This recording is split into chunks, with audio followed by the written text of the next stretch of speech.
बताओ। इसकी वजह से extra stability due to resonance. Resonance energy से क्या होता है? Extra stability, extra stability due to resonance. ठीक है, रेजोनेंस के कारण मॉलिक्यूल ज्यादा स्टेबल होते हैं। ठीक है ना।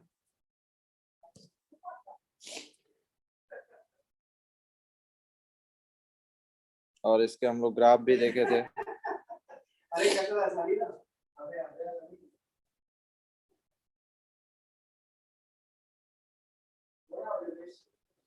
फिर से चलो ग्राफ देख लेते हैं। इसके हम लोग ग्राफ भी देखे थे, जहाँ पे ये पोटेंशियल एनर्जी एक्सिस है और ये आपका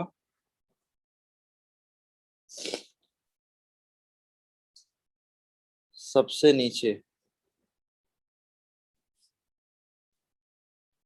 ये अगर बेंजीन है,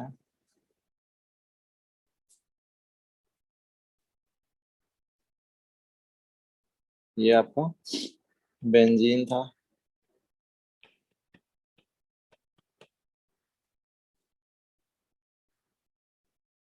और एक हाइपोथेटिकल स्ट्रक्चर थे, ये यहाँ कहीं पे एग्जिस्ट करता है।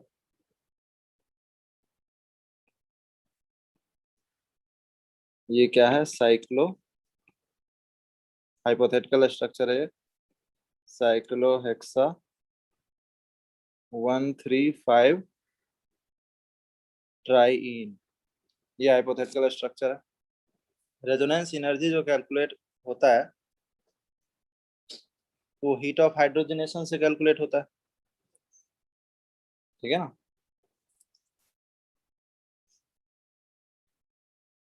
जैसे इसमें 3 बॉन्ड H2 ऐड होगा, 3 बॉन्ड H2 ऐड होगा तो ये क्या बन जाएगा?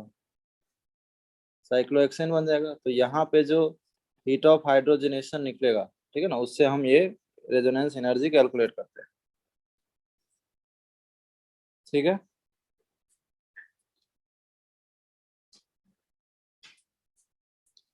तो ये वाला जो स्ट्रक्चर है आपका हाइपोथेटिकल स्ट्रक्चर है, और ये बेंजीन जो है आपका रियल स्ट्रक्चर है।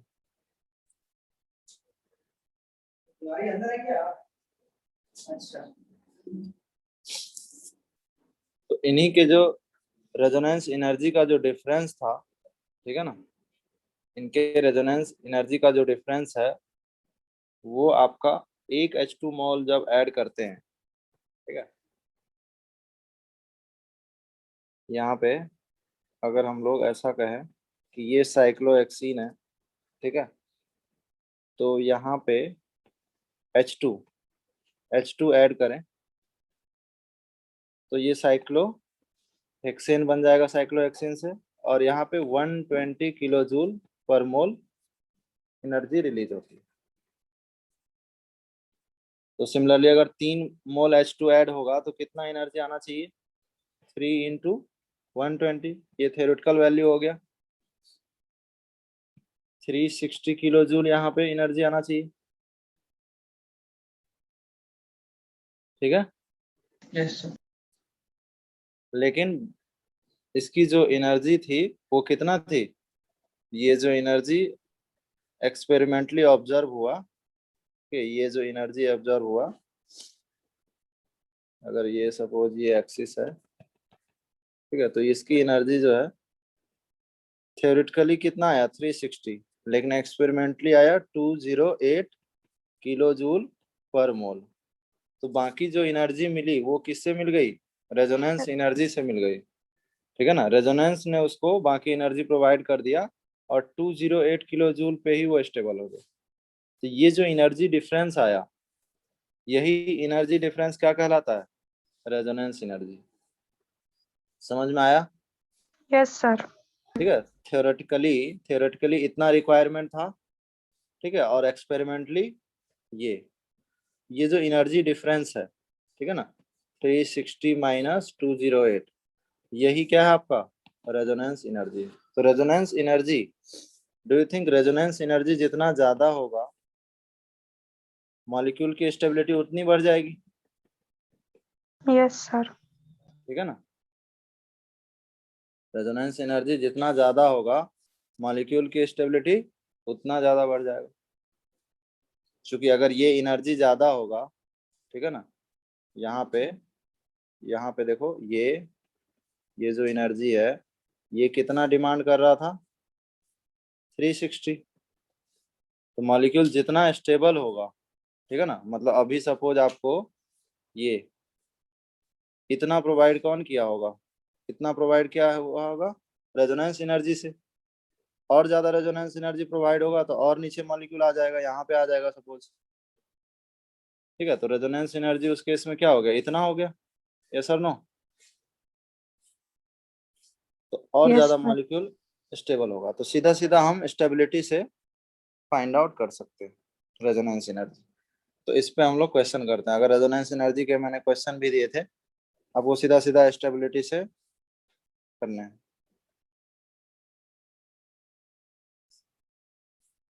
Right the order of resonance energy. जैसे फर्स्ट क्वेश्चन की बात करें, हमारे पास एल्कीन में डिफरेंट डिफरेंट एल्कीन है,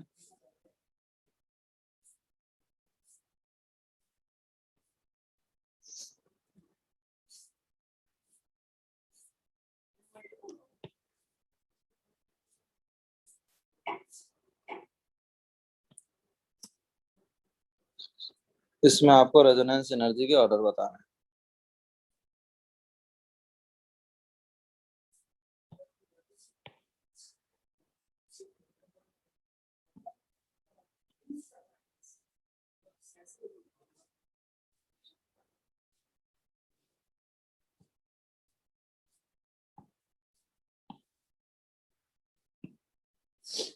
बताइए क्या ऑर्डर होने वाला है।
ये आपका नेफ्थलीन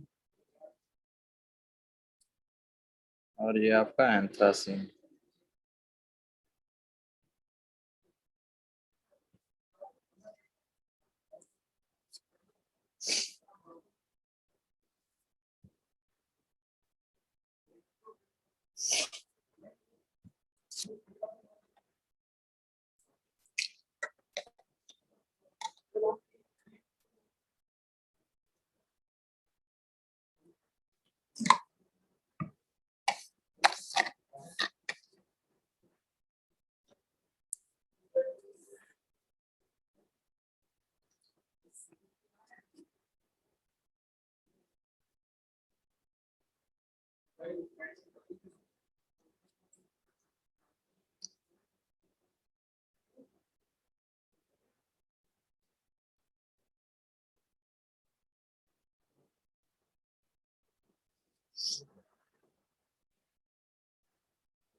मैं आज गौरव से पूछने वाला हूँ, मैंने कहा कब तक पढ़ाना है? मार्च आ गया है, कभी भी आते हैं। ये राहुल लोग तो कभी भी पढ़े। हो गया क्या? हाँ सर।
ये फोर्थ हो गया।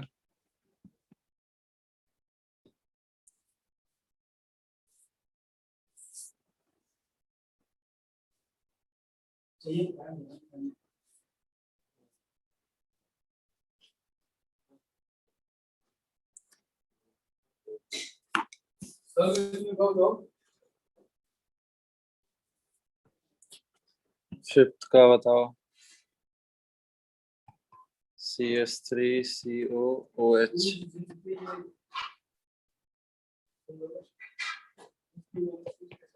CS3CO minus Na plus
चलो बताओ फर्स्ट का क्या ऑर्डर होने वाला है?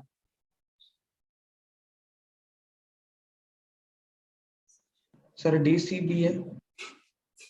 हाँ, सबसे ज्यादा बेंजीन जो है एरोमेटिक कंपाउंड है, ठीक है, तो ये सबसे ज्यादा स्टेबल होगा, तो सीधा सीधा स्टेबिलिटी ऑर्डर ही देखना है, ठीक है। इसके मोर नंबर ऑफ रेजोनेटिंग स्ट्रक्चर होंगे, ठीक है। इसमें एटलीस्ट रेजोनेंस है, इसमें तो रेजोनेंस भी नहीं है, ठीक है। Yes sir. सेकंड का बताओ। सर CB है।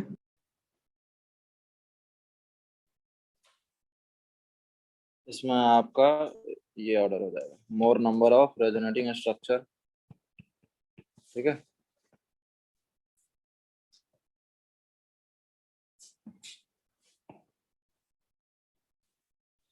इसमें ऑर्डर बताओ क्या होगा? CAB। CAB,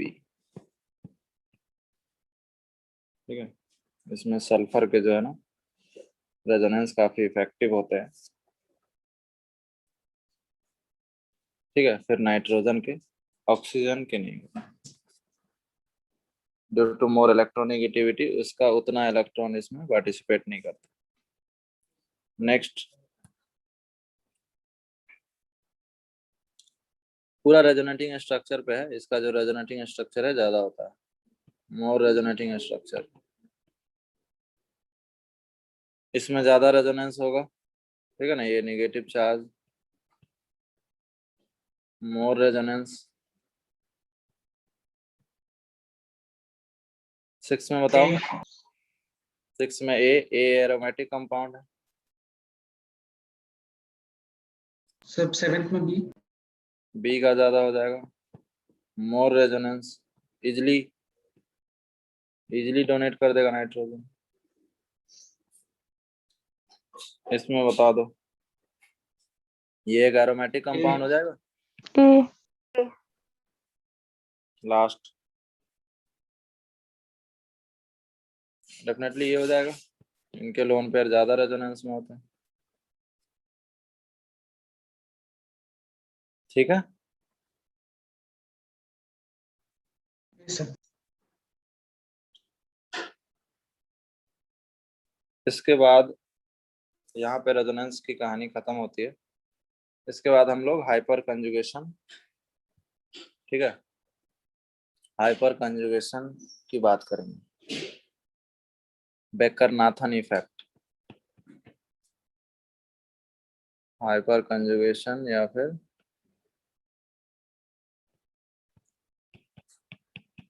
baker Nathan effect.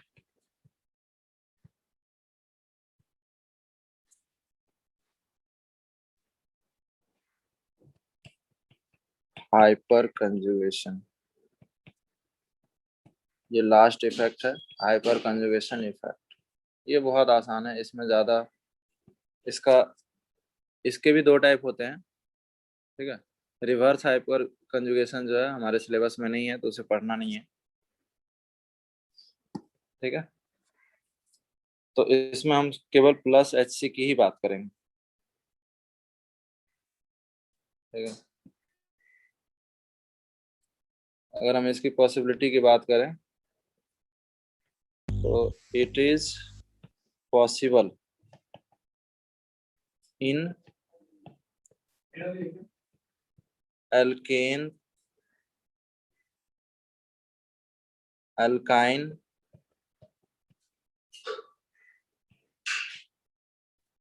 Benzene, क्योंकि बेंजीन में भी अल्कीन होता है, कार्बोकेटाइन एंड फ्री रेडिकल, ठीक है ना। जैसे रेजोनेंस में नंबर ऑफ केस देख रहे थे, तो A double bond B C पे लोन पेयर, इस तरह से बहुत सारे केस थे ना। डबल बॉन्ड में 6 केस, फिर ट्रिपल बॉन्ड में 6 केस, और एक थर्ड केस था। यस। तो वहां पे टोटल 13 केसेस थे, यहाँ पे बहुत ज्यादा केसेस नहीं है। ठीक है, यहाँ पे लिमिटेड ही है। यहाँ पे जैसे एग्जांपल की बात करें तो इस कार्बोकेटाइन में हाइपर कंजुगेशन पॉसिबल है। सिमिलरली इस फ्री रेडिकल में हाइपर कंजुगेशन पॉसिबल है। ठीक है, डबल बॉन्ड में हाइपर कंजुगेशन पॉसिबल है। ठीक है, सिमिलरली ट्रिपल बॉन्ड में पॉसिबल है, बेंजीन में पॉसिबल है, क्योंकि बेंजीन में भी क्या है, डबल बॉन्ड है। ठीक है, तो ये सारे एग्जाम्पल होते हैं। बेसिकली क्या होता है, यहाँ पे कॉन्जुगेशन ही होता है। ठीक है, यहाँ पे भी कॉन्जुगेशन ही है, मतलब रेजोनेंस ही है। ठीक है ना, बट रेजोनेंस यहाँ पे क्या है, सिग्मा फील्ड ऑर्बिटल का किसके साथ, पी एम्प्टी के साथ। ठीक है, इन दोनों के बीच क्या होता है, इसमें कॉन्जुगेशन होता है, देखेंगे हम लोग। इसीलिए इसको नो बॉन्ड रेजोनेंस बोलते हैं, नो बॉन्ड रेजोनेंस। ठीक है, नो बॉन्ड रेजोनेंस का मतलब ये हुआ कि जैसे आप देखो CH2, ये जो हाइड्रोजन है ये सिग्मा बॉन्ड है, CH डबल बॉन्ड CH2। ठीक है, ये जो सिग्मा बॉन्ड है ना, ये सिग्मा बॉन्ड, इनका रेजोनेंस इनके साथ। ठीक है, यहाँ जो पी फील्ड यहाँ पे, हालांकि ये तो फील्ड ऑर्बिटल है लेकिन एंटी बॉन्डिंग में हो जाएगा ये। यहाँ तो पी ऑर्बिटल फील्ड है ना, बट यहाँ भी होता है। तो आप ऐसा समझ सकते हैं इसको कि ये sp2 हाइब्रिडाइज्ड है और ये sp3। तो ऑब्वियसली इलेक्ट्रॉन किधर ट्रांसफर होगा, इधर ट्रांसफर होगा। This carbon sp3 carbon facing partial positive charge, और इसीलिए ये क्या होता है, CH2 पे पॉजिटिव नहीं, CH2 पे नेगेटिव, और इस पे H+, ये बॉन्ड ब्रेक हो जाता है। ठीक है, ये बॉन्ड जो है आपका ब्रेक हो गया, ये जो बॉन्ड था ना ये ब्रेक हो गया। अच्छा, जैसे ही नेगेटिव चार्ज आएगा तो क्या होगा, जैसे ही नेगेटिव चार्ज होगा बताओ, रेजोनेंस। तो इसमें रेजोनेंस हो जाएगा। सही बोल रहा हो। अगर आप इतने पार्ट को देखोगे, ठीक है, इतने पार्ट को अगर आप देखो तो ये वाला पार्ट आपको दिख रहा होगा, ये क्या फॉर्मेट दिख रहा है, ए डबल बॉन्ड बी, सी पे नेगेटिव चार्ज, ये रेजोनेंस हो जाता है। क्या होता है बताओ, ए पे negative, B double bond C, तो ऐसा ही इनके रेजोनेंस क्या हो जाएंगे, इस तरह से इनके 3 रेजोनेंस बनेंगे, जिसमें CH2 डबल बॉन्ड, यहाँ पे H+, और ये CH2 नेगेटिव बनेंगे। ठीक है, समझ पा रहे हो कि नहीं। Yes, sir. ऐसा 3 हाइड्रोजन है इनके पास, ऐसा 3 हाइड्रोजन है, तो बाकी हाइड्रोजन के लिए भी होगा।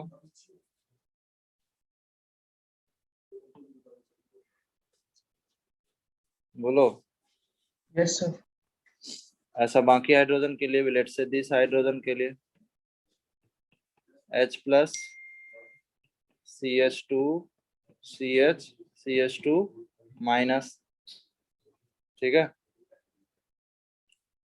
और इस तरह से इस हाइड्रोजन के लिए भी होगा।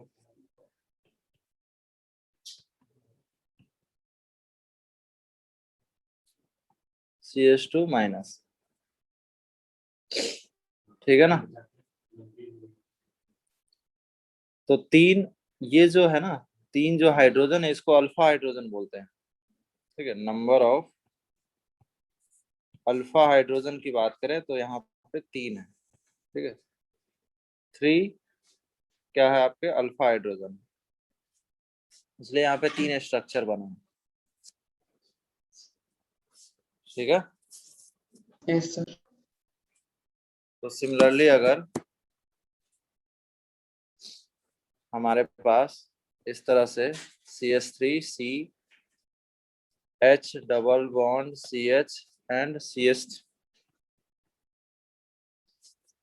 तो यहाँ पे नंबर ऑफ अल्फा हाइड्रोजन क्या हो जाता, 6। 6 हो जाते, 6 अल्फा H हो जाते। तो यहाँ पे इस तरह से 6 हाइपर कंजुगेटिंग स्ट्रक्चर बनते।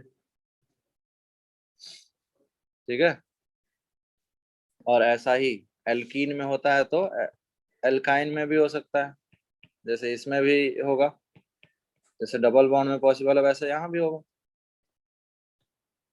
ठीक है, तो नंबर ऑफ अल्फा एच यहाँ भी कितना हो जाएगा, 6 ही होंगे। बोलो, यस सर। Yes, sir. एक एक केस अल्कीन के लिए है, दूसरा केस अल्काइन के लिए है। ऐसा ही एल्कीन में ही बेंजीन आ जाएगा। जैसे बेंजीन में नंबर ऑफ अल्फा एच की बात करें तो डबल बॉन्ड के बगल में कितने हाइड्रोजन है,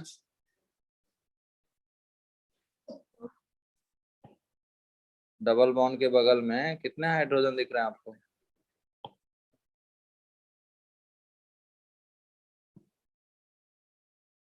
ये दिख रहा है डबल बॉन्ड, अल्फा हाइड्रोजन तो यही हो रहा है ना, ये डबल बॉन्ड दिख रहा है,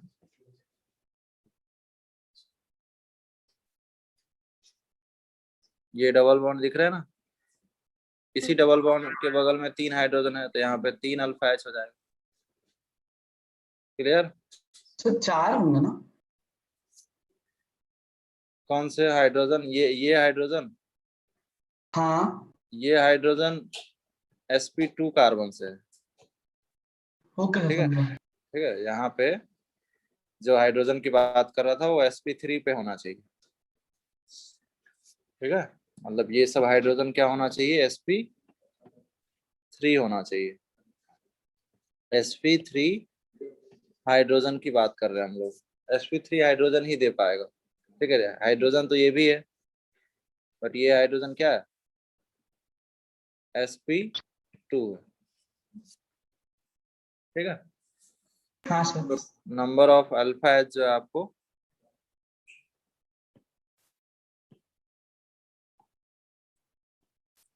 इस तरह से number of alpha H calculate कर लोगे।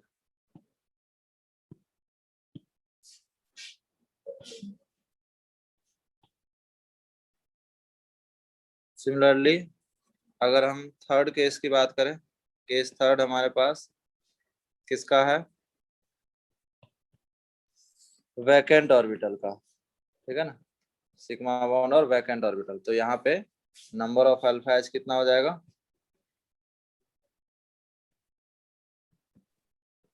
3 हो जाएंगे। और ऐसा ही fourth case CH3 CH2 free radical, यहाँ भी नंबर ऑफ अल्फा एच कितना हो जाएंगे, 3 हो जाएंगे।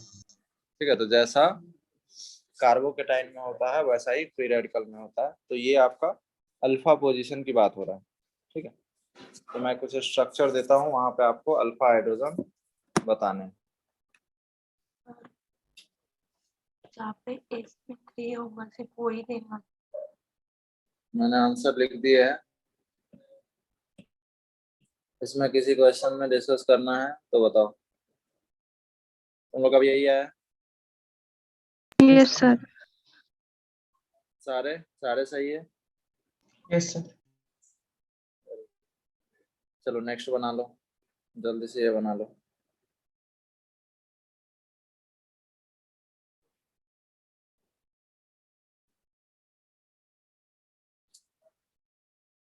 ठीक है ना, डबल बॉन्ड के बगल वाले में देखना है, ये डबल बॉन्ड है, उसके एडजेसेंट पे ये CH2 है और ये CH है। 3 हो जाएंगे।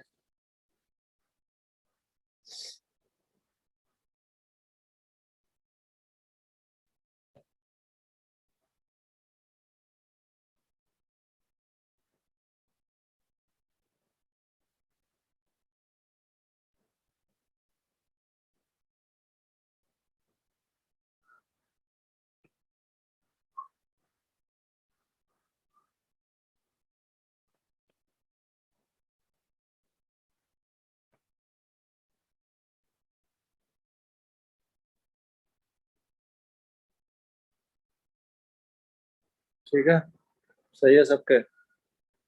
Yes sir. ठीक है, तो आसान है ये, बहुत मुश्किल नहीं है। 90 वाला बताइए ना। कौन सा? 90।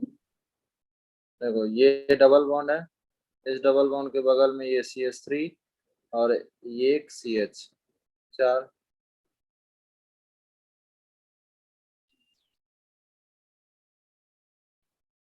बोलो।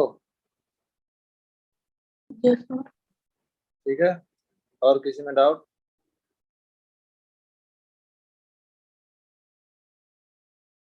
और किसी में किसी क्वेश्चन में डाउट है तो बताओ।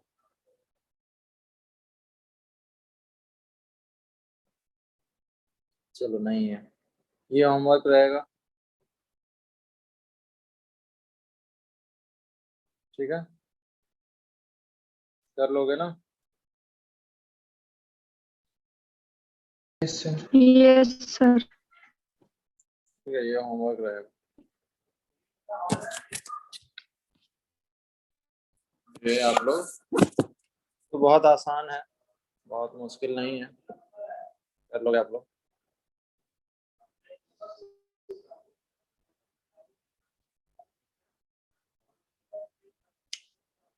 ठीक है, तो हम लोग इंडक्टिव रेजोनेंस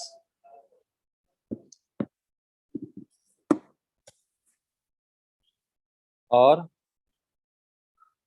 हाइपर कंजुगेशन, ये तीनों परमानेंट इफेक्ट पढ़ लिए। ठीक है ना? और इन तीनों परमानेंट इफेक्ट में अगर हम प्रियोरिटी ऑर्डर की बात करें तो सबसे ज्यादा जो पावरफुल इफेक्ट होता है वो कौन सा होता है? बोलो। रेजोनेंस होता है, उसके बाद हाइपर कंजुगेशन की प्रायोरिटी है, और उसके बाद इंडक्टिव। उससे पहले क्वेसी एरोमेटिक कंपाउंड और फिर एरोमेटिक, ये कंप्लीट आ रही है। ठीक है, ये आपका प्रायोरिटी ऑर्डर होगा।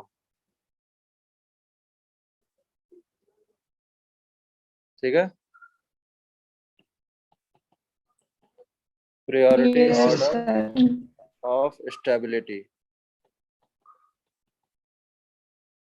ये आपको याद रखना, हमेशा ये ऑर्डर फॉलो होगा।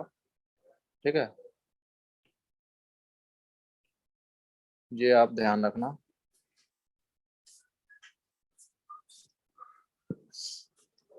क्यों आ रही है? ठीक है, Q for quasi aromatic, A for aromatic, R resonance, H hyper conjugation and I for inductive. But इसमें एक एक्सेप्शन ये हो जाता है फॉर हेलोजन। फॉर हेलोजन क्या होगा? हेलोजन की बात करें अगर, तो हेलोजन में अगर आप देखोगे तो हेलोजन में लोन पेयर भी है। तो ये लोन पेयर रेजोनेंस अगर करेगा तो उस केस में जब रेजोनेटिंग स्ट्रक्चर ड्रॉ कर रहा है तो कार्बन पे क्या आ रहा है? Negative charge. ठीक है, तो ये जो ग्रुप है, ये ग्रुप क्या कहलाएगा? +M। बोलो।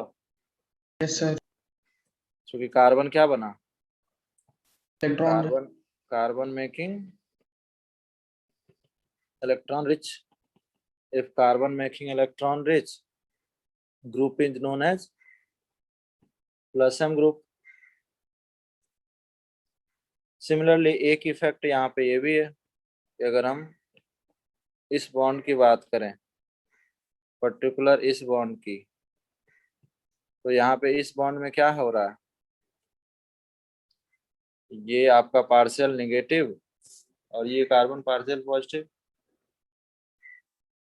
तो इस हेलोजन में सिग्मा बॉन्ड के अलोंग कौन सा इफेक्ट होगा? इंडक्टिव। इंडक्टिव में कौन सा? Plus I minus I? Minus है। Carbon if carbon making electron deficient,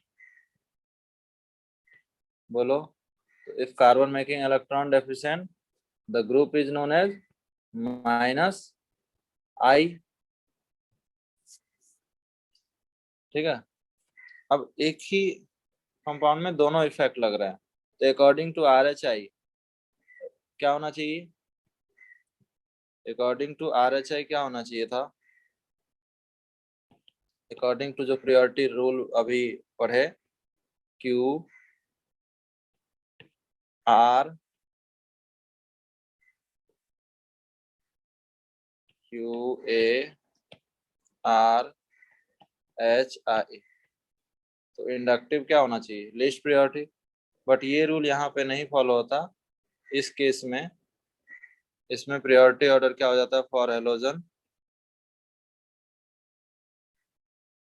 for halogen जो है यहाँ पे minus I is more dominating than plus M.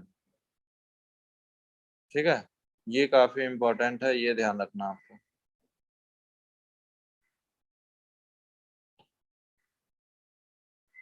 Clear? Yes sir. ये ध्यान रख लोगे? Yes sir. ये ध्यान रखना।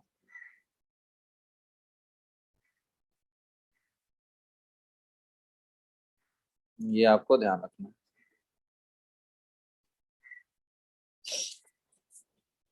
ओके, तो ये था आपका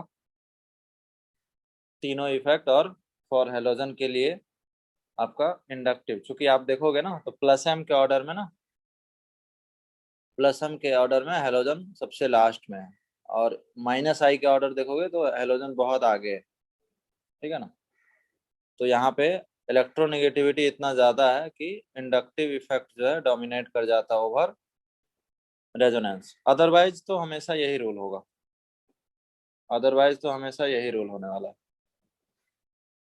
ठीक है, yes sir.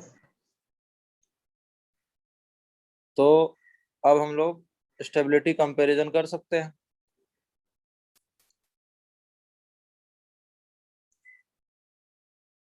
Question, compare stability.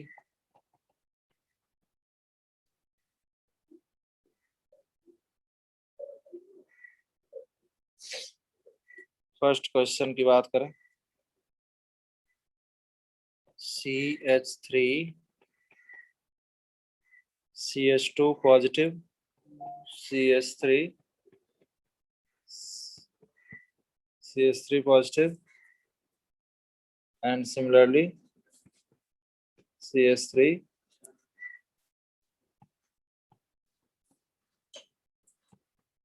इसमें क्या होगी स्टेबिलिटी ऑर्डर? CBA। CBA। ठीक है, क्यों? Hyper conjugation. Hyper conjugation. चूंकि अब इंडक्टिव तीनों इफेक्ट पढ़ चुके हैं, तो अब हम लोग इंडक्टिव नहीं बोलेंगे। ठीक है, अकॉर्डिंग टू RHI जो है हम लोग का रूल क्या होगा? ठीक है, यहाँ पे आप बोल सकते हो कि यहाँ पे 3 अल्फा एच है, यहाँ पे 6 अल्फा एच है, और यहाँ पे 9 अल्फा एच है।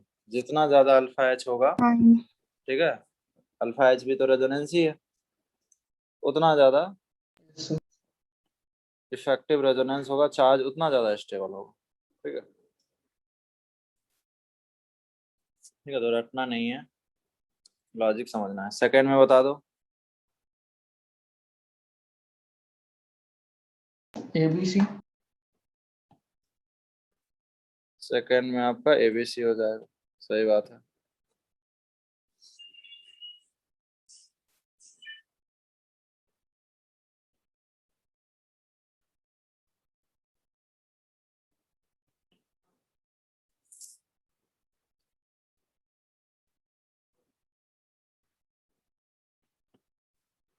इनमें बता दो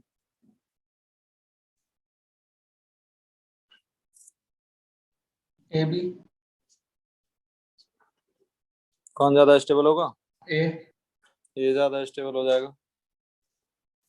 यहाँ पे 9 अल्फा एच है, ठीक है, बट यहाँ पे रेजोनेंस की बात करें, ये अल्फा रेजोनेंस पढ़े थे, यस सर। ठीक है, तो यहाँ पे अल्फा रेजोनेंस है, ठीक है, तो इसमें रेजोनेंस है और इसमें हाइपर कंजुगेशन, ये ज्यादा स्टेबल है। सिमिलरली फ्री रेडिकल के लिए भी देख सकते हैं।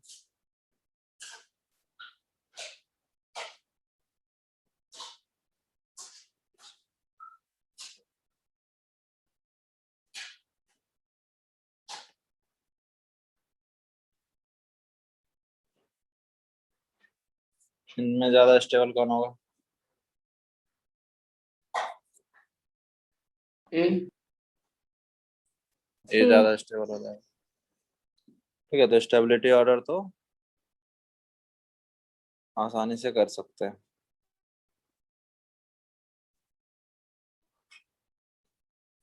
ठीक है, यस सर। नेक्स्ट क्वेश्चन है कंपेयर इलेक्ट्रॉन डेंसिटी। ठीक है, इसमें बहुत सारे क्वेश्चन आएंगे। Electron density in benzene, electron density आपको कंपेयर करने हैं इन बेंजीन।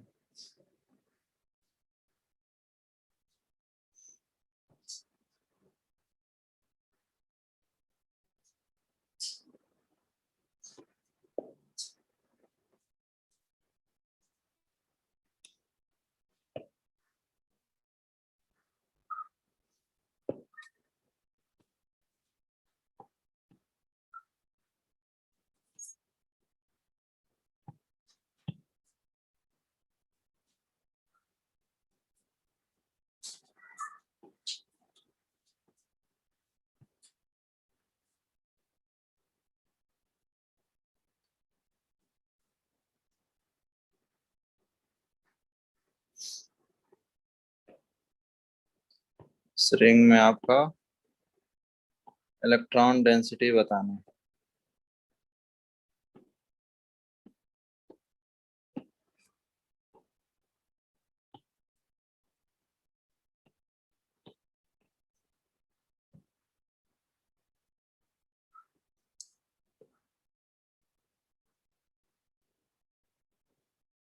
यहाँ पे CH3 लगे हुए हैं, यहाँ पे CH3, और यहाँ पे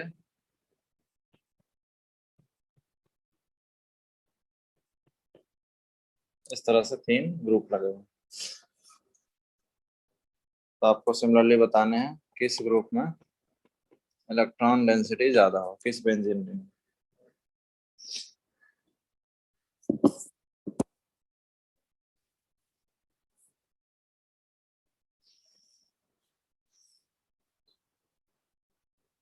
बताओ,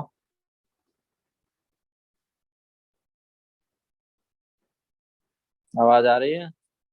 यस सर। तो बताओ। Sir ABC। ABC, ठीक है, तो इसका आंसर जो हो जाएगा वो ABC ही होगा। ठीक है, इलेक्ट्रॉन डेंसिटी इन बेंजीन सबसे ज्यादा A में होगा, B में और फिर C में। क्यों होगा ऐसा? Sir hyper conjugation. यहाँ पे हाइपर कॉन्जुगेशन 3 अल्फा H है, यहाँ पे कितने हैं? पे एक है सर। यहाँ पे एक अल्फा एच है, ठीक है, और यहाँ पे 0 अल्फा एच, ठीक है। तो यहाँ पे 3 अल्फा एच 3 बार जो है यहाँ से इस कार्बन पे नेगेटिव चार्ज बन के रेजोनेंस करेगा, तो इलेक्ट्रॉन डेंसिटी बढ़ जाएगी इसमें। इसमें एक ही बार होगा और इसमें तो एक बार भी नहीं होगा, हाइड्रोजन ही नहीं, ठीक है। Yes sir. तो इससे रिलेटेड जो क्वेश्चन होता है, हाइपर कंजुगेशन में जो क्वेश्चन बनते हैं, कंपेयर स्टेबिलिटी ऑफ एल्कीन पे क्वेश्चन बनते हैं। कंपेयर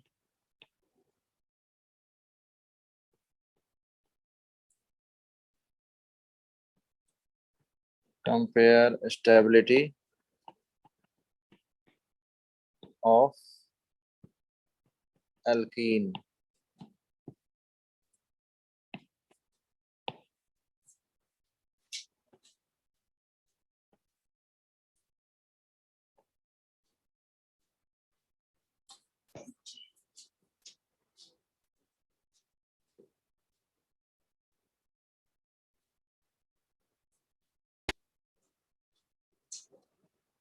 इसमें स्टेबिलिटी ऑर्डर बताना है एल्कीन का।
बताओ stability order of alkene.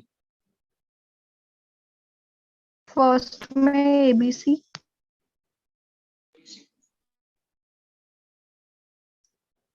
First में हो जाएगा आपका एबीसी, ठीक है ना। सीधा सीधा नंबर ऑफ अल्फा एच देखना है, ठीक है ना। कितना अल्फा एच है यहाँ पे? पहले वाले में 12 अल्फा एच है। यहाँ पे देखो डबल बॉन्ड को सर्कल कर दो, ठीक है, उसके बाद जो भी हाइड्रोजन है वो काउंट करना। जैसे यहाँ पे डबल बॉन्ड सर्कल करने के बाद 3 3 6 एंड 2 8 अल्फा एच, ठीक है ना। नेक्स्ट बताओ, ये डबल बॉन्ड को सर्कल कर दिए तो बचे ये 3 alpha H, 2 alpha H, 5 alpha H हो गया, ठीक है। तो ए बी सी। नेक्स्ट में बताओ सेकंड में क्या आंसर होगा?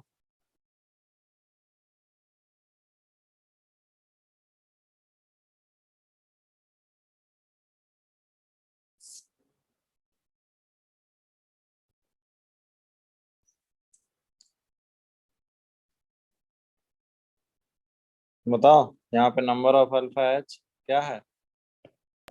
6 6 अल्फा एच है, यहाँ भी 6 है और यहाँ भी 6 है। तो ज्यादा स्टेबल कौन होगा? C D TB. इसमें ज्यादा स्टेबल कौन सा होगा बताओ? सही ऑर्डर हो जाएगा इसका सी बी ए। सी सबसे ज्यादा स्टेबल होगा। सर ऐसा क्यों? देखो, जब इसके हाइपर कंजुगेटिंग स्ट्रक्चर से रेजोनेंस बनाओगे तो क्या बनेगा? जैसे ये CH2 है और यहाँ पे नेगेटिव और ये H प्लस, ये रेजोनेंस करके क्या बनेगा? यहाँ पे नेगेटिव बनेंगे। हाँ तो स्ट्रक्चर जो मैं बनाता हूँ जरा देखना, स्ट्रक्चर जो बनेंगे यहाँ पे वो कुछ ऐसा बन जाएगा। डबल बॉन्ड यहाँ पे आएगा और ये O पे माइनस, यही बनेगा। हाँ ये इनके रेजोनेटिंग स्ट्रक्चर बन जाएंगे।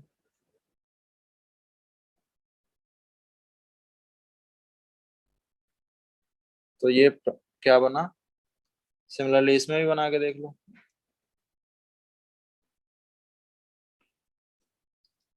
सिमिलरली इसमें भी अगर हम बनाएंगे तो यहाँ पे क्या होगा?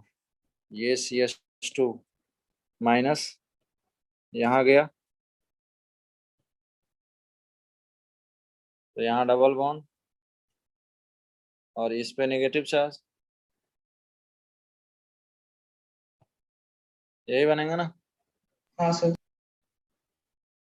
तो यहाँ पे कार्बन आयन क्या बने? सेकेंड डिग्री कार्बन आयन बने और यहाँ पे हाँ प्राइमरी सर। कार्बन आयन बने। अब स्टेबिलिटी ऑफ कार्बन आयन में ज्यादा स्टेबल कौन होता है? 1 degree. Primary carbon ion more stable, ठीक है। इसलिए C ज्यादा हो गया तो इसमें प्राइमरी बन रहा था। अब B और A में तो आप इजीली बता सकते हो, ये ट्रांस है। स्टेबिलिटी ऑफ ज्योमेट्रिकल आइसोमर में बात किए थे, हाँ सर। ठीक है। और ये सिस है, तो इसमें तो आपको पता है कि ट्रांस ज्यादा स्टेबल होता है, ठीक है। हाँ सर। थर्ड बताओ। ACB।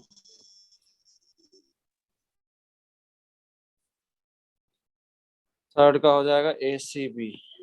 ACB is right answer,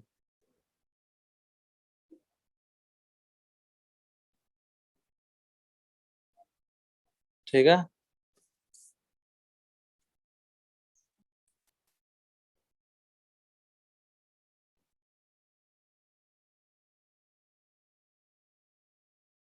ठीक है, तो इस तरह से हम लोग और क्वेश्चन करेंगे आगे चल के। DPP में बहुत सारा क्वेश्चन है, करते रहेंगे। एक दो चीज और पढ़ लेते हैं।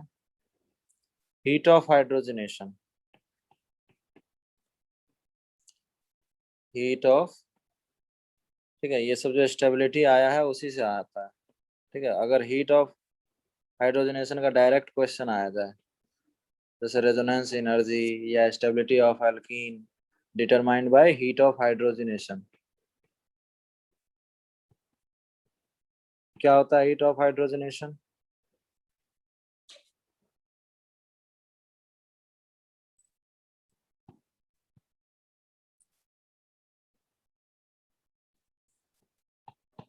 HOH, it is the amount of energy, it is the amount of energy released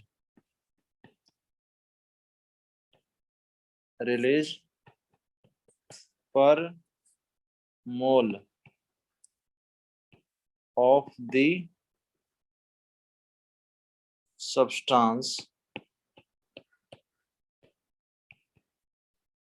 when it undergoes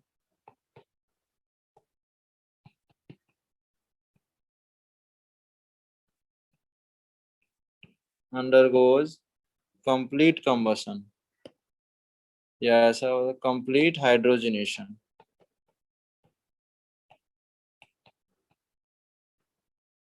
क्या मतलब है बताओ? सिंपल सा मतलब इसका ये हो जाता है कि जैसे हमारे पास ये एल्कीन है, ठीक है ना। अब इसमें हम आगे चल के रिएक्शन पढ़ेंगे, अभी तो बस इतना समझ लो कि H2 in presence of metal ये रिएक्शन होता है। और इस तरह से CH2 और एक हाइड्रोजन यहाँ जुड़ जाएगा और एक हाइड्रोजन यहाँ जुड़ जाएगा, तभी पाई बॉन्ड हटेगा। बोलो। Yes sir. तो यहाँ पे जो एनर्जी रिलीज होगी, ठीक है ना, ये अपने आप तो ऐड नहीं होगा, ठीक है, इसके लिए एनर्जी रिलीज होगी। ठीक है, तो ये जो एनर्जी है वो क्या है, हीट ऑफ हाइड्रोजनेशन है। तो डू यू थिंक दो पाई बॉन्ड होगा तो ज्यादा एनर्जी लगेगा? Yes sir. ठीक है ना, तो हम सीधा सीधा ये बोल सकते हैं कि heat of hydrogenation is directly proportional to number of,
आपकी आवाज नहीं आ रही।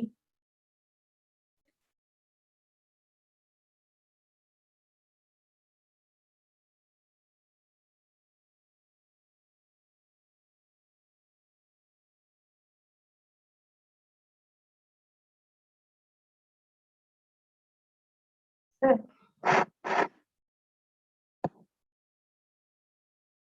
सर आपकी आवाज नहीं आ रही है।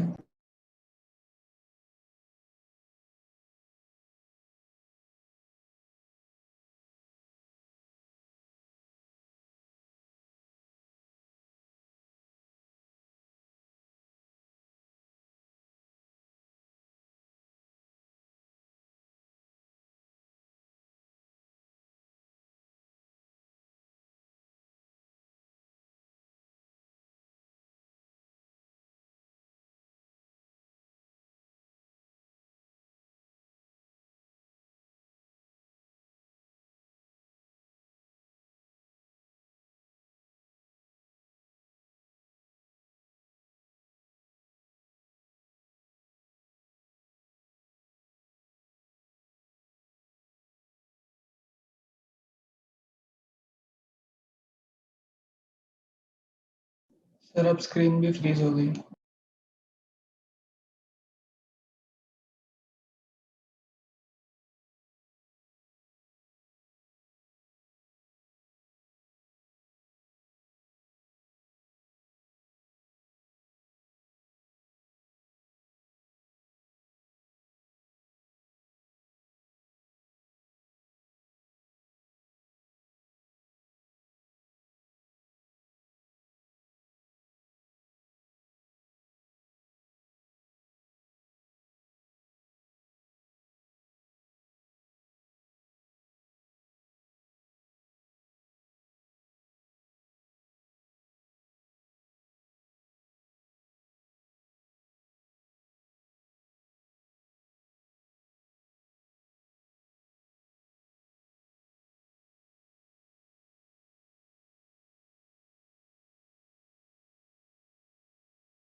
Hello, yes sir.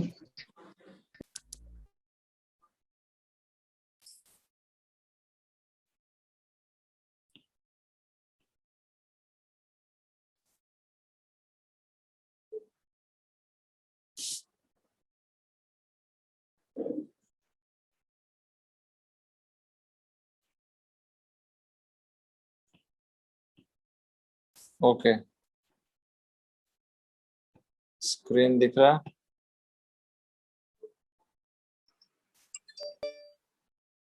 Yes sir. तो ये इस क्वेश्चन में कंपेयर हीट ऑफ हाइड्रोजनेशन करो जरा। इसमें number of pi bond same है, तो हम इस फॉर्मूले से नहीं लगा पाएंगे। स्टेबिलिटी का ऑर्डर लिख लें और उसका उल्टा कर दें। हीट ऑफ हाइड्रोजनेशन के लिए स्टेबिलिटी का ऑर्डर लिख लें। स्टेबिलिटी का ऑर्डर तो लिख सकते हैं ना? Yes sir. लिखो जरा। जैसा ये भी क्वेश्चन ले लेते हैं, चलो अभी कर देते हैं।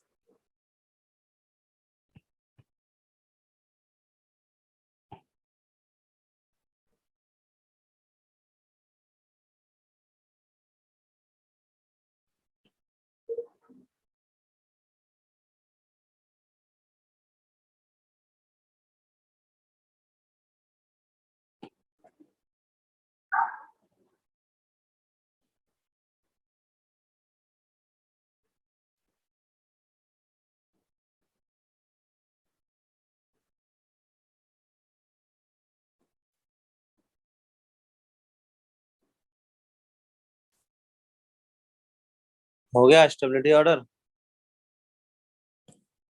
स्टेबिलिटी ऑर्डर क्या आएगा?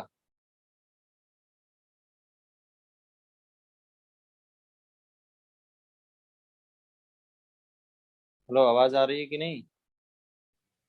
Yes sir. Yes sir. तो स्टेबिलिटी ऑर्डर तो बताओ। अभी स्टेबिलिटी ऑर्डर तो सिखाया हो ना? Sir A B D C. A, A तो सबसे ज्यादा होगा क्योंकि ए तो एरोमेटिक है। उसके बाद बी सी डी में, बी सी डी में कैसे डिसाइड करें बताओ? सर डी में क्रॉस कॉन। डी में क्रॉस कंजुगेशन है? नहीं, इसका आपस में रेजोनेंस ही नहीं है किसी के साथ। सर सी में रेजोनेंस है। सी में रेजोनेंस है तो सी ज्यादा हो जाएगा ना। बी में भी रेजोनेंस है, देखो सी में सबसे ज्यादा रेजोनेंस है ना, देखो यस सर। सी में सबसे ज्यादा रेजोनेंस है। इसमें तो सिर्फ इनके इनके बीच है और इनमें है ही नहीं। तो क्या हो जाएगा, ए के बाद सी, फिर बी और फिर डी। तो हीट ऑफ हाइड्रोजनेशन क्या हो जाएगा, डी, बी, सी और ए। क्लियर है? इस वाले में स्टेबिलिटी ऑर्डर क्या था? सबसे ज्यादा स्टेबल कौन थे? सी, फिर सी। बी, फिर ए। ठीक है, तो हीट ऑफ हाइड्रोजनेशन का ऑर्डर क्या होगा? ए बी सी।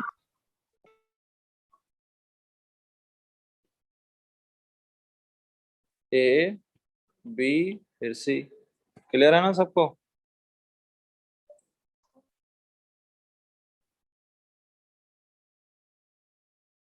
बोलो। Yes sir.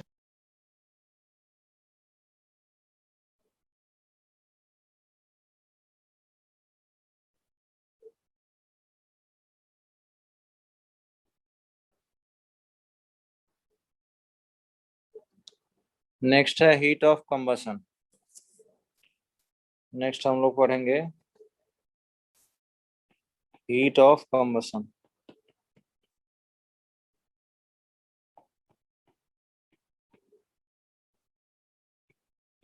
Heat of combustion, HOC। बताओ हीट ऑफ कंबशन क्या होता है? It is amount of It is amount of energy released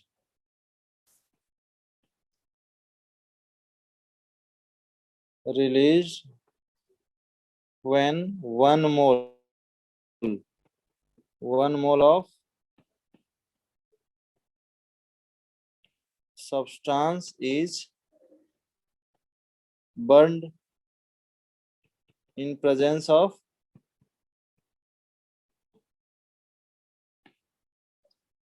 oxygen completely.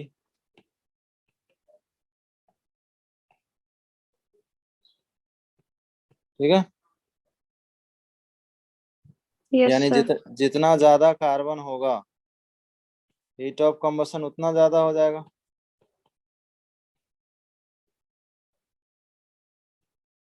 बोलो, तो जितना ज्यादा कार्बन होगा उतना एनर्जी रिलीज होगी ना। yes, और दूसरा वही HOC is inversely proportional to stability.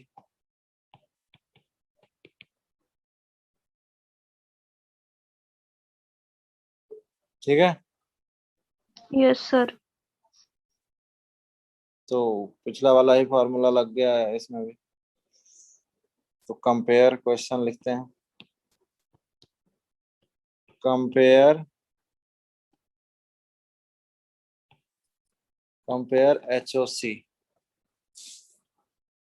First.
हो गया क्या?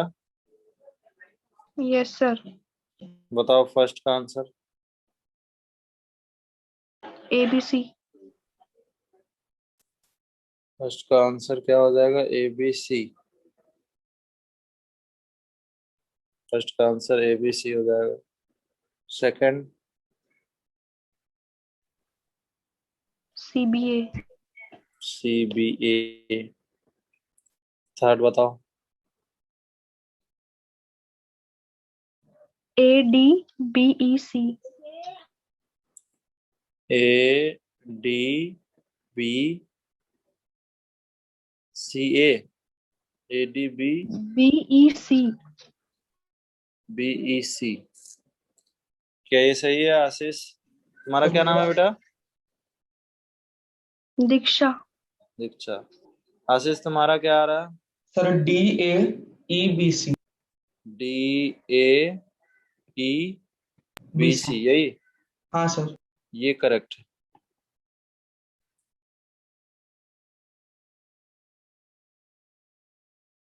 ठीक है, इसमें ना सबसे पहले स्टेबिलिटी ऑर्डर लिख लो, तब शायद गलत नहीं होगा। ठीक है ना, उसको जस्ट उल्टा करना इजी रहेगा।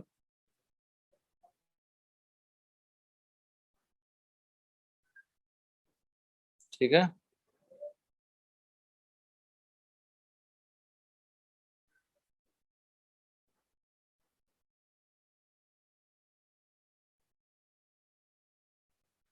किसी को डाउट है इसमें?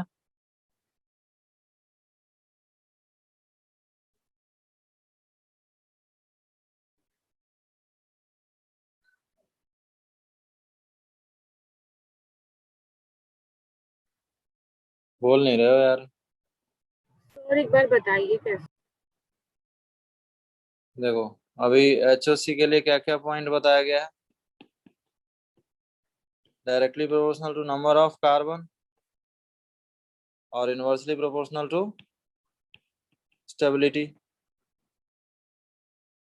ठीक है, यस सर। तो सी वाले का तो ऐसे ही कम हो जाएगा, नंबर ऑफ कार्बन कम है उसमें। Yes sir. कितने कार्बन है? 6 कार्बन है। इसमें कितने कार्बन है? 7 कार्बन है। इसमें 8 कार्बन है। इसमें भी 8 कार्बन है। और इसमें 7 कार्बन है। ठीक है, यस अब सर। दो दो दो आपके पास 8 कार्बन वाला है। ये दोनों 8 कार्बन वाला है ना। और ई और बी क्या है? ई और बी 7 7 का। कार्बन वाला है। और ये 6 कार्बन वाला है। अब डी और ए में ज्यादा स्टेबल कौन है? स्टेबिलिटी ऑर्डर, डी और ए में क्या ज्यादा स्टेबल होगा? स्टेबिलिटी ऑर्डर कैसे देखते हैं? बता ही नहीं रहे। सर ए ज्यादा होगा। ए ज्यादा होगा, तो एचओसी का ऑर्डर क्या होगा? डी ज्यादा होगा। ए ज्यादा होगा, सॉरी डी ज्यादा होगा। क्लियर है? तो देखो डी यस ज्यादा है। सर। समझ आया कि नहीं? यस सर समझा। ऐसा इसमें भी कर लो।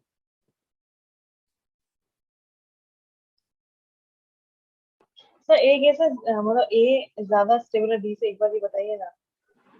ए ज्यादा क्यों स्टेबल है डी से? नंबर ऑफ अल्फा एच कितना है बेटा इसमें? 10। Number number of alpha H कितना है? ये डबल बॉन्ड को घेर दो, यहाँ 3 2 3 2, 10 अल्फा एच है। ठीक है, आज पढ़े ना हाइपर कंजुगेशन। हाँ सर। और डी में कितने हैं? ये डबल बॉन्ड है, ये 2 और एक 3, 3 ही है ना। हाँ हाँ। तो ज्यादा स्टेबल कौन होंगे? 10 हाँ अल्फा एच सर। वाला या 3 अल्फा एच वाला? हाँ वही होगा, ए ही होगा। ठीक है, डी जो है आपका 3 अल्फा एच है, और ए जो है आपका 10 अल्फा एच है। क्लियर? और किसी को कोई डाउट?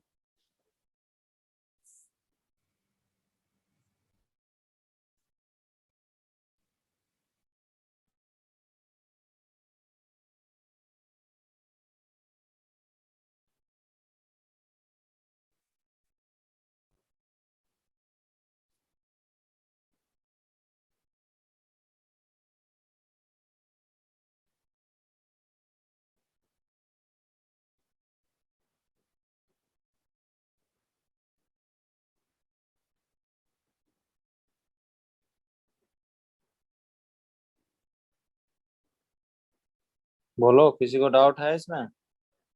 सर ए और बी वाला एक बार बताएं। ए और बी वाला थर्ड क्वेश्चन के? ई और बी वाला, वो थर्ड वाला। अच्छा, ई और बी में, ठीक है। ई जो है, चलो मैं स्ट्रक्चर लिख देता हूँ। ई जो स्ट्रक्चर है और बी, बी वाला ये स्ट्रक्चर है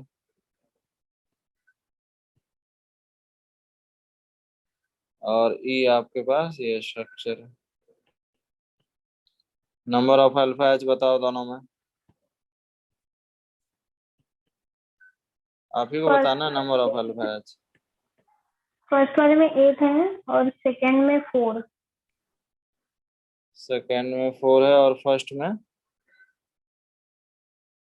कितने? 4 और 8। काउंट नहीं कर पा रहे, बताओ।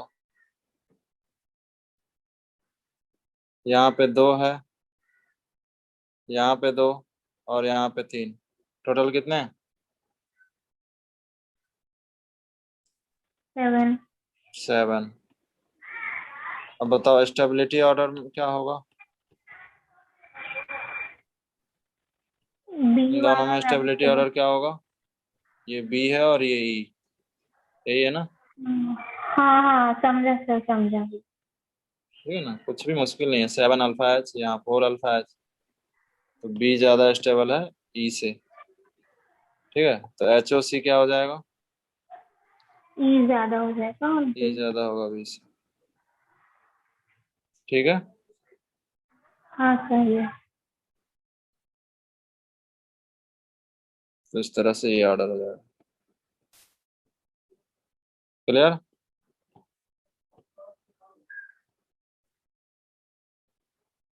और किसी को कोई डाउट?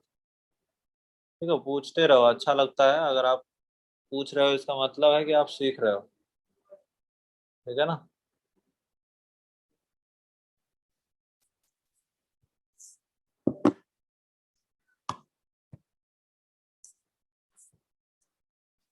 एक हम लोग और टॉपिक है छोटा सा, बेयर्स एंगल स्ट्रेन थ्योरी, नाम सुने हो इसका? बेयर्स एंगल स्ट्रेन थ्योरी क्या है?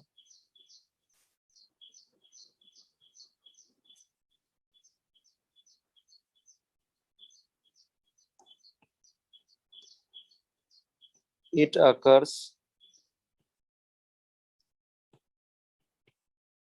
occurs due to difference between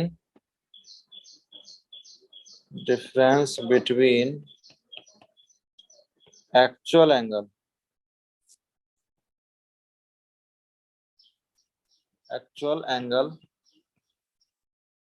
and desired angle। क्या होता है ये दोनों?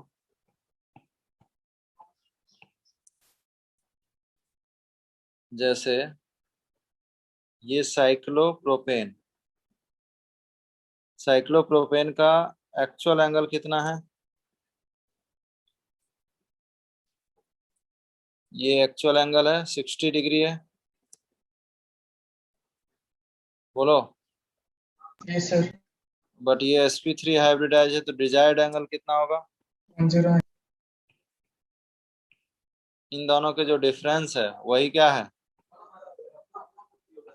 एंगल स्ट्रेन एंगल स्ट्रेन, ठीक है, एंगल स्ट्रेन है ये। तो कितना हो जाएगा बताओ, 109.28 माइनस 60 डिग्री।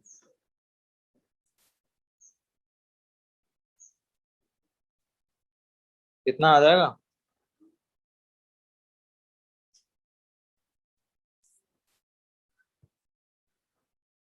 49.28। तो यही एंगल स्ट्रेन है, बेयर्स ने ये थ्योरी दिया। उसी तरह से फोर मेंबर रिंग में कितना हो जाएगा?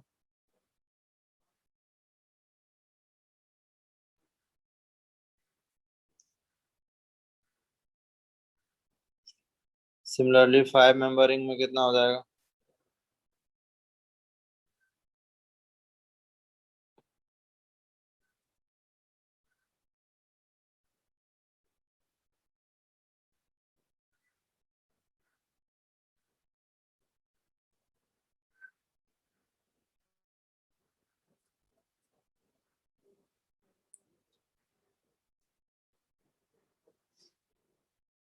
बताओ।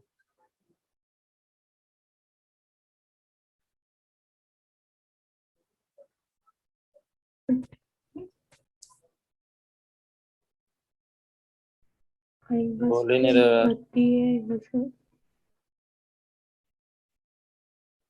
19.28।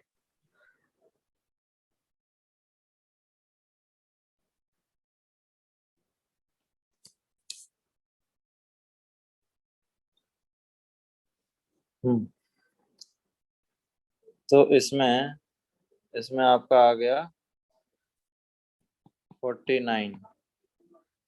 इसमें भी वही सभी sp3 है, तो वही 109.28 माइनस 90। सिमिलरली इसमें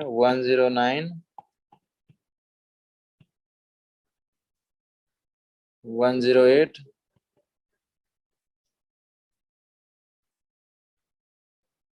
बोलो।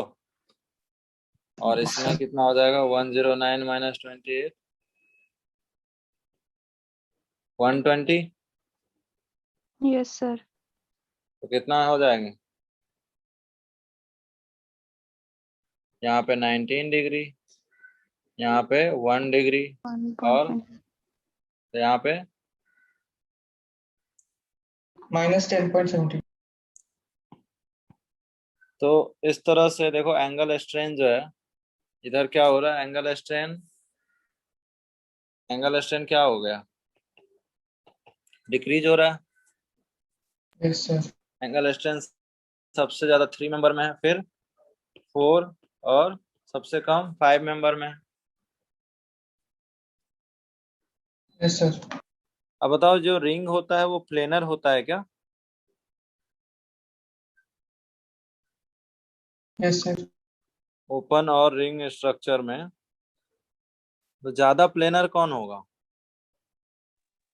ओपन। 3 मेंबर और 4 मेंबर में ज्यादा प्लेनर कौन होगा? 4। देखो एक्चुअल में जैसे 6 मेंबर की बात करें तो एंगल स्ट्रेन यहाँ पे बढ़ गया। तो कन्फॉर्मर कन्फॉर्मर पढ़े हम लोग, कन्फॉर्मर आइसोमर। फिर 6 नंबर में -10 होगा ना? हाँ, मैग्नीट्यूड से मतलब नहीं है, ठीक है। 10 डिग्री एंगल स्ट्रेन तो हो गया ना। तो एक्चुअल में जो 6 मेंबर स्ट्रक्चर है वो ऐसा नहीं है, ठीक है। एक्चुअल में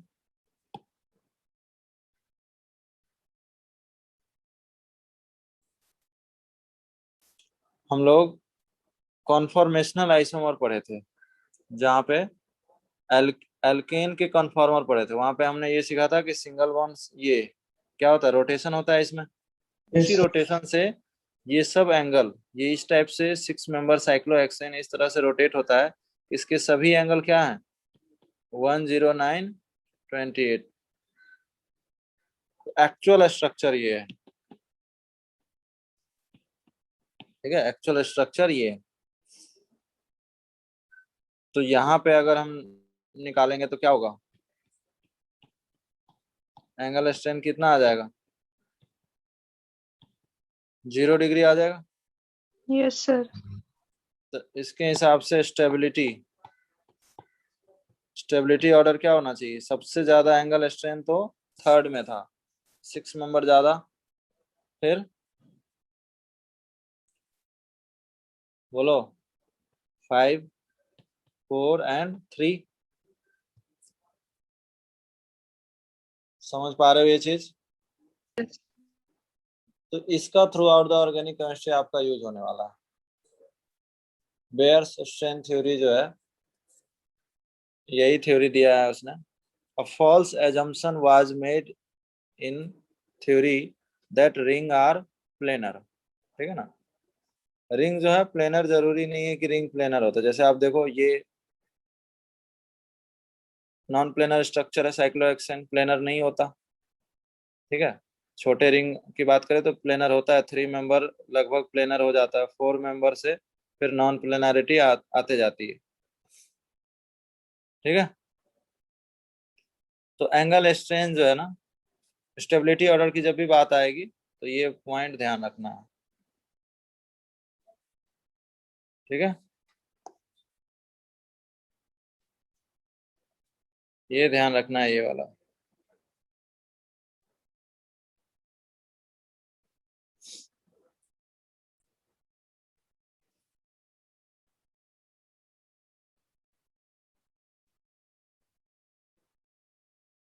ठीक है, इस पे आपका रोटेशनल बैरियर बताया था ना लास्ट क्लास में। Yes sir. Compare rotational barrier.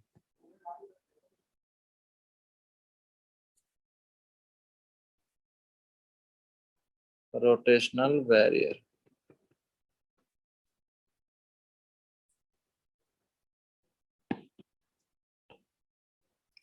हमें बताया गया था कि सिंगल बॉन्ड रोटेट होता है,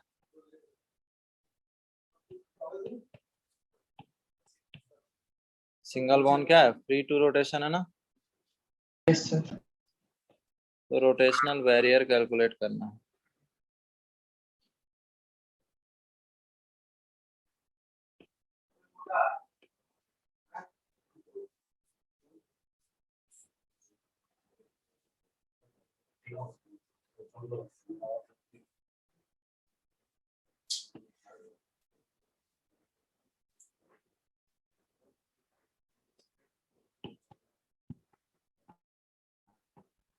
इन तीनों में आपको, इन पांचों में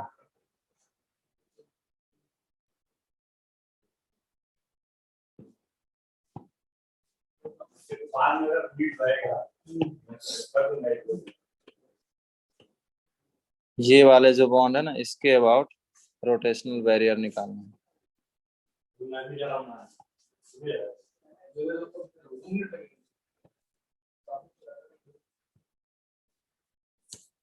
तो रोटेशनल बैरियर सबसे ज्यादा किसका होने वाला है,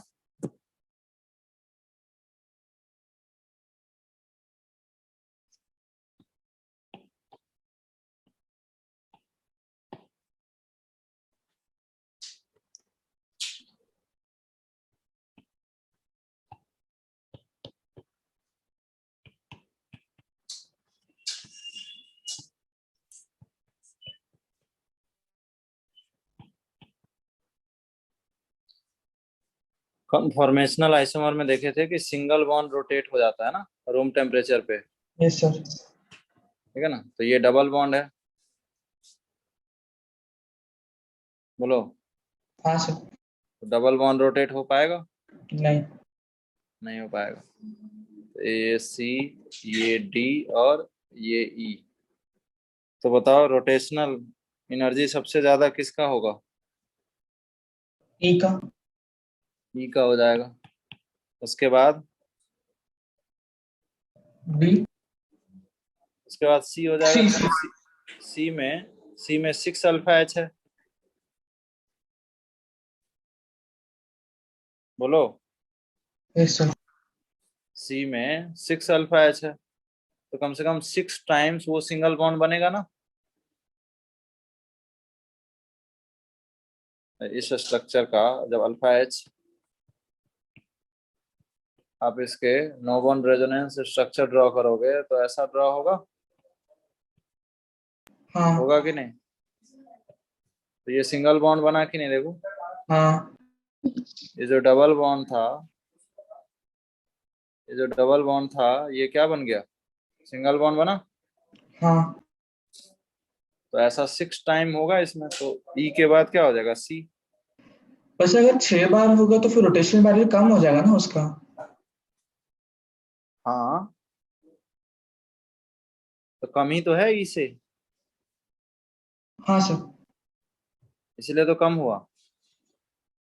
ई वाले में तो कभी सिंगल बॉन्ड बन नहीं पाएगा, ये परमानेंटली डबल बॉन्ड है।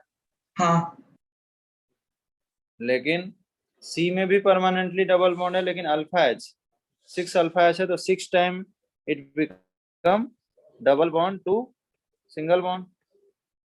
तो जब सिंगल बॉन्ड होगा तो उस समय तो रोटेट हो सकता है ना, हाँ तो इसलिए ई से कम एनर्जी देना पड़ेगा सी को। हाँ। उसके बाद सबसे कम एनर्जी किसको देना पड़ेगा, डी। डी दिख रहा है, यस सर। क्योंकि डी तो सिंगल बॉन्ड है ना, सिंगल बॉन्ड तो रोटेट हो ही सकता है ना, ये रोटेट होके ही तो ये बना है, ये रोटेट होके ही तो बना है। Yes sir. तो बताओ सबसे कम किसका हो जाएगा, डी का हो जाएगा। अब बताओ ए और बी में किसका ज्यादा,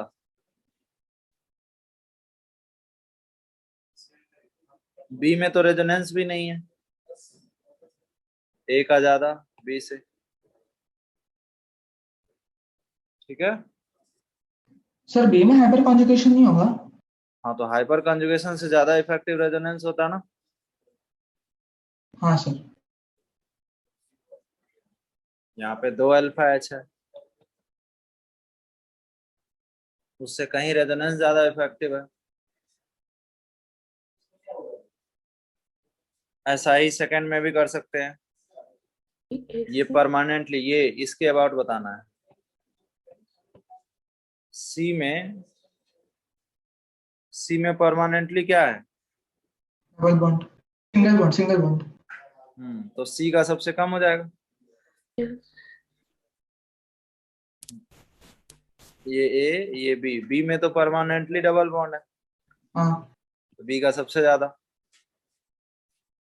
और ए का बीच में आ जाएगा। समझ पा रहे हो कि नहीं? Yes sir. सिंपल सा लॉजिक है।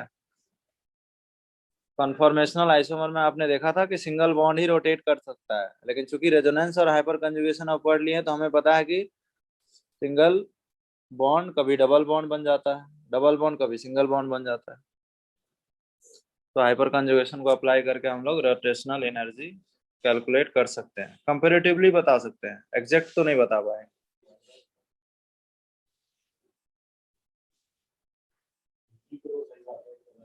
ठीक है।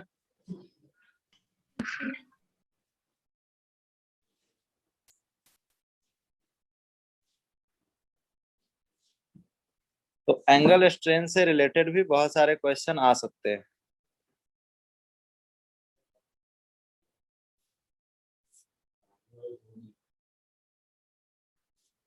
ठीक है, जैसे अगर हम एचओसी की बात करें, एचओसी का कंपैरिजन की बात करें, तो इस तरह से आपको इनमें एचओसी बताने हैं।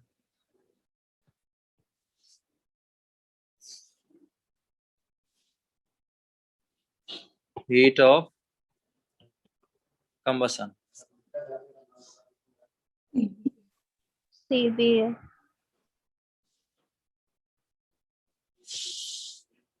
ये ए है, ये बी और ये सी।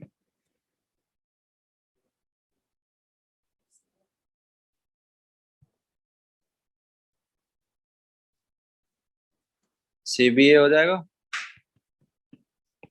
Yes sir.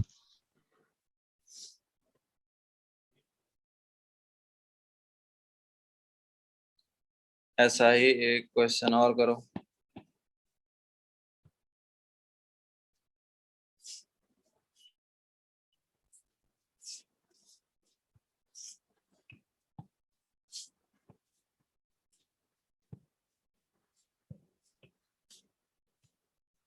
इनमें इनमें HOC बतानी है।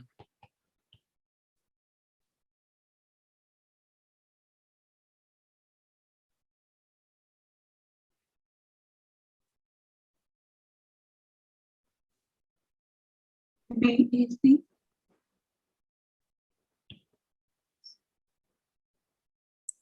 ABC ABC।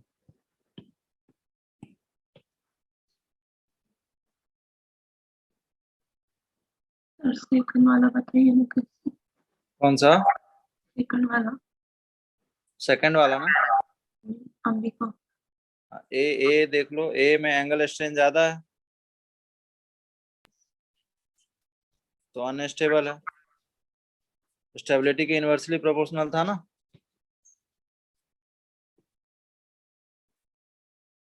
बोलो। HOC स्टेबिलिटी के इनवर्सली प्रोपोर्शनल था।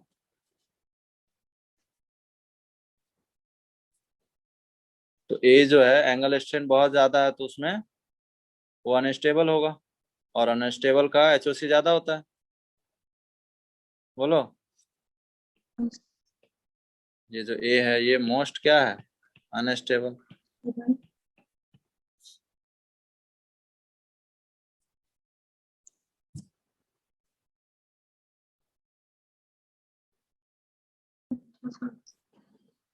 ठीक है।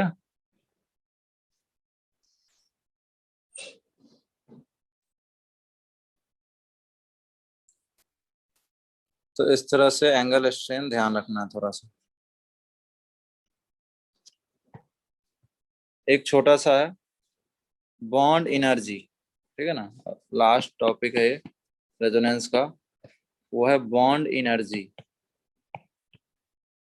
ठीक है, बॉन्ड एनर्जी के लिए क्या करना है आपको? फ्री रेडिकल बना देना है। ठीक है, ब्रेक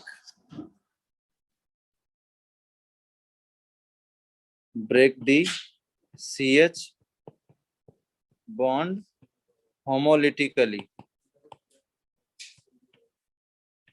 ठीक है, होमोलिटिकली ब्रेक करना है। एंड कंपेयर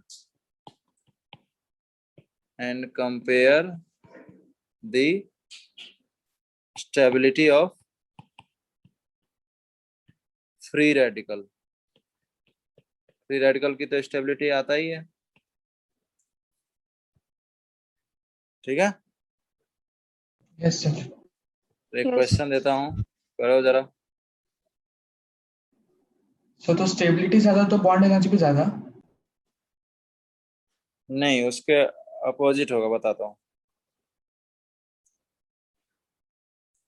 सारे फैक्टर जो है ना, जैसे ये जो हमारा हाइड्रोजन है, लेट्स से ये HB हाइड्रोजन है, ये जो हाइड्रोजन है ये HD हाइड्रोजन है। ठीक है, ये वाला हाइड्रोजन HA हाइड्रोजन है, और ये वाला हाइड्रोजन HC हाइड्रोजन है। ठीक है, इन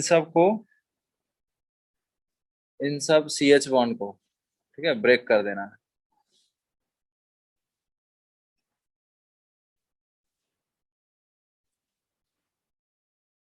और यहाँ पे मैं लिखता हूँ bond energy inversely proportional to stability. ठीक है, stable the radical it means that it is easy to form it, so lower energy is needed। ठीक है, क्या मतलब है?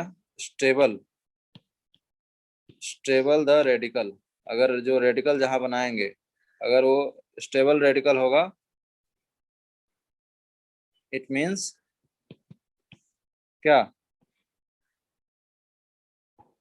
It means that it is easy to form.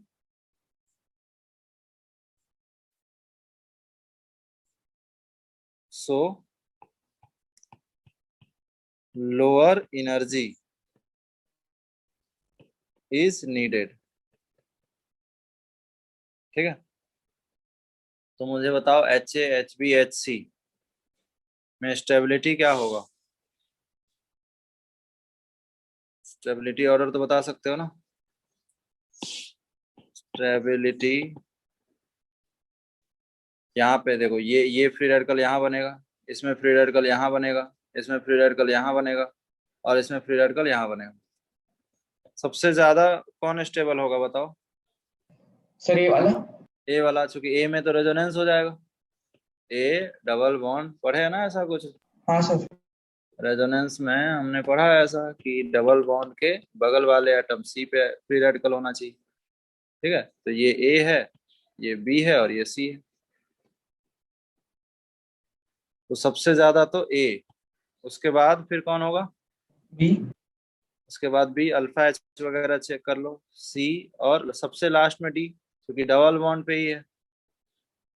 ठीक है ना, sp2 हाइब्रिडाइज्ड कार्बन पे रखा है, ये हाईली अनस्टेबल होगा। बोलो। Yes sir. तो बॉन्ड एनर्जी क्या होगा इसका, अगर बॉन्ड एनर्जी पूछ दिया जाए तो बॉन्ड एनर्जी क्या हो जाएगा? डी सी बी ए। क्लियर है? Yes sir. बस यही करना है। ठीक है, तो ये लास्ट टॉपिक था, छोटे छोटे टॉपिक थे यहाँ पे आपको। ठीक है, इसके अलावा बॉन्ड लेंथ वगैरह है तो वो तो आप खुद से कर सकते हो।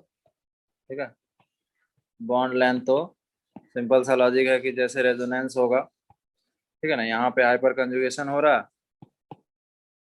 और यहाँ पे नहीं हो रहा है। ठीक है, तो ऑब्वियसली अगर ये बॉन्ड ए है और बी है, ठीक है ना, और ये सी है, तो बॉन्ड लेंथ का ऑर्डर क्या हो जाएगा इसमें? एबीसी में अगर बॉन्ड लेंथ कैलकुलेट करना हो तो सबसे बड़ा बॉन्ड लेंथ तो सी हो रहा है, क्योंकि वो तो परमानेंटली क्या है 1.54 एंगस्ट्रॉम है।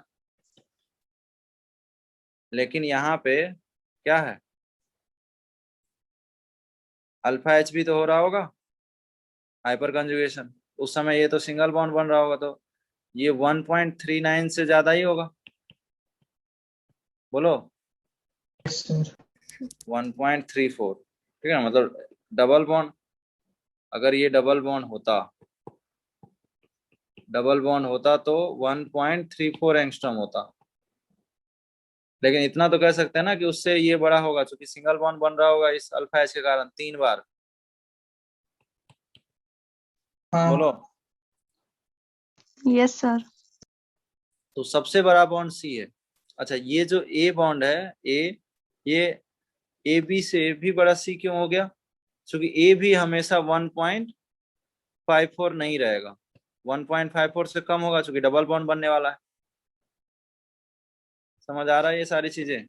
हाँ तो ये सब चीजों से कंपैरिजन करना होता है। सर। तो तो ये भी बताओ, बड़ा होगा। तो ए बड़ा होगा। Yes sir. तो बॉन्ड लेंथ का सिंपल सा, अगर ये क्वेश्चन नहीं समझ आया ना तो मैं आपको एक ये भी समझाता हूँ। ये यहाँ पे शायद इजीली समझ आएगा। आपको कंपैरिजन करना है कौन कौन से बॉन्ड लेंथ, बता देता हूँ। ये वाला बॉन्ड लेंथ, ये वाला जो बॉन्ड लेंथ है, ये जो बॉन्ड लेंथ है ना, let's say this bond length is A.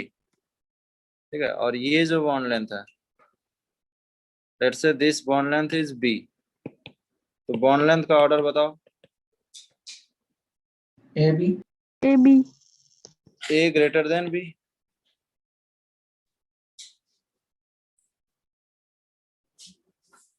ठीक है। Yes sir. सर तो रेजोनेंस के कारण, हाइपर कंजुगेशन के कारण जो है ना, बॉन्ड लेंथ जो है डिक्रीज और इंक्रीज होते रहता है। जैसे सिंपली मैं आपको एक एग्जांपल और देता हूँ। मान के चलो हमारे पास ये फिनॉल है, और फिनॉल के ये जो बॉन्ड है, ठीक है ना, इसका बॉन्ड लेट से ए है। दूसरे में हमारे पास साइक्लोहेक्सेन है और ये OH है, और let say this bond is B, और बॉन्ड लेंथ का ऑर्डर पूछ लिया। सर बी है। क्या? B A. B greater than A. समझ में आ रहा है? क्योंकि यहाँ रेजोनेंस होगा तो डबल बॉन्ड कैरेक्टर आएगी, और बॉन्ड लेंथ क्या हो जाएगी? छोटी हो जाएगी। समझ पा रहे हो कि नहीं? हाँ सर। तो double Yes, sir. Bond character आएगा वहाँ, ठीक है। तो ये सब यूज है रेजोनेंस से, हम bond length, bond energy, heat of hydrogenation, heat of combustion वगैरह वगैरह सब फाइंड कर सकते हैं।